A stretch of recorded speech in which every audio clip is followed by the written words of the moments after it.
Krigens forløb af Camilla Sonny, Caroline Møller og Julie Hansen. Indledning. Første verdenskrig fandt sted i 1914 og varede frem til 1918. Krigen foregik hovedsageligt i Europa og i Mellemøsten, desuden i de tyske koloniområder i Afrika og Asien, som også blev inddraget. Krigen var den første industrialiserede krig og bliver ofte anset som den første totale krig, idet det kun var militære styrker, der stod over for hinanden. Det var hele samfundet, hvor hjemmefronten var af lige så afgørende betydning som selve hæren. I Vesteuropa fik krigen et andet forløb, end man havde forventet. I stedet for en kortere bevægelseskrig, som man havde forudset, tog krigen på landjorden hurtig form af en stillingskrig og opslidningskrig. Det er specielt denne form for krigsførelse, der er hovedfokus i denne opgave med titlen Krigens forløb. Opgaven redegør for udviklingen i krigen med fokus på midtkrigens to begivenheder. USA træder ind i krigen og revolutionen i Rusland. Derefter analyseres hjemmefrontens betydning og tabstallene, som i sammenligning med andre krige var meget store på fronten, men til gengæld meget lave i civilbefolkningen. Problemformulering. Hvilken betydning havde det for krigens forløb og de deltagende, både i form af styrker og hjemmefronten, at krigen var en stillingskrig og ikke en bevægelseskrig? Problemstillingen.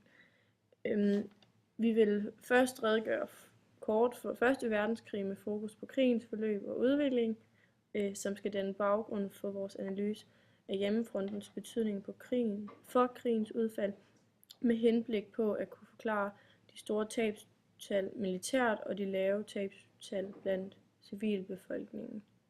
For metoden, der vil vi tage udgangspunkt i det 20. århundredes verdenshistorie af Kasper Syskind og Bo Cederberg og den store danske. Redegørelse for krigens forløb. Første verdenskrig fandt sted i 1914 og varede frem til våbenhvilen den 11. november 1918.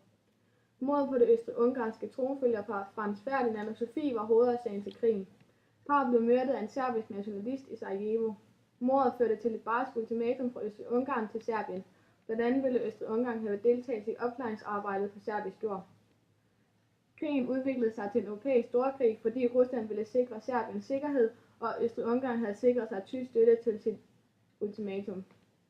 Krigen foregik hovedsageligt i Europa, da det var intensemagterne, som kaldes de allierede, og bestod af Frankrig, Rusland, Storbritannien mod centralmagterne Tyskland og Østrig-Ungarn. Mellemøsten blev senere inddraget, og de tyske koloniområder i Afrika og Asien. Derfor kan det diskuteres, hvorvidt det var en verdenskrig, da krigens hovedaktører og det største slag fandt sted i Europa, eller europæiske kolonier af europæiske tropper. Krigen forløb anderledes, end man havde forventet. Der var blevet forudset en kortere bevægelseskrig, som skulle afgøres i få, men store slag. Imod al forventning tog krigen på landjorden hurtig form af stillingskrig og opslidningskrig. Den vigtigste grund til dette var den teknologiske udvikling, som for første gang for alvor kunne bruges i både angrebs- og forsvarssituationer. Tyskerne kunne ikke få et hurtigt gennembrud på Vestfronten, hvilket betød, at de ville tabe krigen, da englænderne var stærke og særdeles gode til søs og afskar derfor landet fra forsyninger, der kom udefra. Råstoffer til fremstilling af kunstgødning var blandt andet en af de store mangler. Problemet med manglende råstoffer måtte Tyskland gøre noget ved, og de startede derfor en ubådskrig i 1917. På denne måde kunne tyskerne afskære modstanderne for vigtige forsyninger. Denne beslutning om ubådskrigen fik USA til at erklære Tyskland krig, hvilket ikke kom bag på den tyske ledelse. Tyskerne havde dog håbet, at englænderne kunne udsultes inden amerikanerne gik ind i krigen. USA havde indtil da været neutral, dog ikke økonomisk. Handlen med tyskernes modstandere var vokset betydeligt, da USA var Englands og Frankrigs vigtigste og mest afgørende forsyningsbase. I mellemtiden havde USA accepteret den engelske blokade af Tyskland, som gjorde, at det var svært for USA at udvide sammenhandlen med tyskerne. USA var en stor og meget vigtig økonomisk kilde for England og for Frankrig, hvilket også betød, at USA bestemt ikke var interesseret i en tysk sejr, da den ville true USA's økonomi. I 1917 er der krise i Rusland, da oktoberrevolutionen førte til, at kommunisterne havde overtaget magten i landet. Det betød, at Rusland var nødt til at trække sig ud af krigen i 1918. Nu fokuserede Tyskland kun på én front. Tyskerne havde ikke længere en chance for at vinde krigen. I efteråret i 1918 var tyskernes allierede brudt sammen, og vestmagterne havde nu mulighed for at bryde igennem de tyske linjer i Frankrig. Efter dette valgte tyskerne at give op og dermed anmode om våbenhvile. Den 11. november 1918 trådte våbenhvilen i kraft. Analyse af hjemmefrontens betydning. Helt afgørende for krigens udfald var adgangen til ressourcer, produktionskapaciteten og regeringens taktiske evner til at magte deres befolkninger i forhold til krigsindsatsen. Det skyldes, det var en stillingskrig, hvor hjemmefronten er en af de vigtigste faktorer. De samfundsmæssige konsekvenser var de krigsførende lande ikke helt forberedt på. Priserne i de fleste lande begyndte at stige, og blandt andre begyndte de tyske og franske hære at mangle ammunition i skyttegravene. Hos hjemmefronten blev det økonomiske og sociale liv ændret. I mange lande måtte staten overtage kontrollen med fordelingen af råvarer ved blandt andet at indføre priskontrol og rationeringer. I skyttegravene var situationen heller ikke optimal. Ressourcerne blev opbrugt, og det var svært at få adgang til nye. Forsyningerne til hærene var styret af regeringen og pressede hjemmefronten. Der opstod problemer i industri og landbrug, da mange af de mænd, der før var beskæftiget her, var i krig. For at hjælpe disse problemer blev helt unge drenge og piger og ældre kvinder inddraget i produktionen. Kvinderne fik derved en helt ny rolle i samfundet og specielt i familien. De måtte overtage rollen som familiens overhoved, samtidig med at de måtte yde et bidrag på arbejdsmarkedet. I forhold til krigens udfald var evnen til at holde produktionen under krigen høj, så der var forsyninger, specielt i form af mad til både hjemmefronten og skyttegravene, helt afgørende. Vi ser i dag, at de lande, der bedst formåede dette ved eksempel at inddrage kvinderne i produktionen, er de lande, der klarede sig bedst. Desuden var det vigtigt at skabe opbakning til krigen hos befolkningen. Selvom det kan virke frigørende for denne tids kvinder at overtage mændens roller og magt i familien, stod det meget i skyggen af en kamp hver eneste dag for at skaffe nok mad til at brødføde alle familiens medlemmer, og en stor bekymring for ægtemænd og sønner, som var draget i krig.